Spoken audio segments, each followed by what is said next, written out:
11th August 11th August 1908 Khudiram বোসের ফাঁসি হয়েছিল। আর same 11th August 2025 supreme court একটা ভার্ডিক্ট দিল, যেটায় বলা হলো যে স্ট্রে ডগদের একটা শেল্টার করা হবে।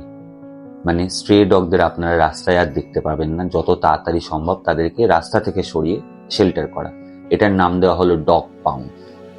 এই ইনিশিয়েটিভটাতে সবার মনে হতেই পারে যে এটা খুব ভালো একটা ইনিশিয়েটিভ, কিন্তু ভেবে দেখুন তো আপনাদের পাড়ার লালু সুন্দরী এদেরকে এমন একটা জায়গায় নিয়ে যাওয়া হবে যেখানে আপনারা আর কখনো দেখতে পাবেন না।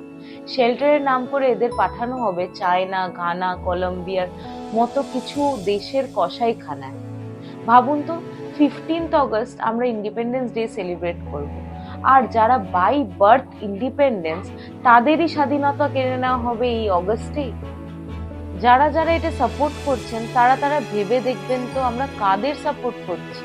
আজ যাদের অধিকারটা দেবেন এই পাড়ার কুকুরগুলোকে তুলে নিয়ে যাওয়ার জন্য, কাল তারাই অধিকারটা পেয়ে যাবে না তো আপনাদের বাড়িতে এসে আপনাদের বাড়ির বাচ্চাদের তুলে নিয়ে যাওয়ার জন্য।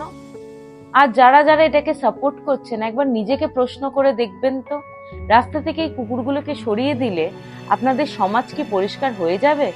বিচার পাবেন তিলোত্তমার, শাস্তি হবে প্রত্যেকটা অপরাধীর।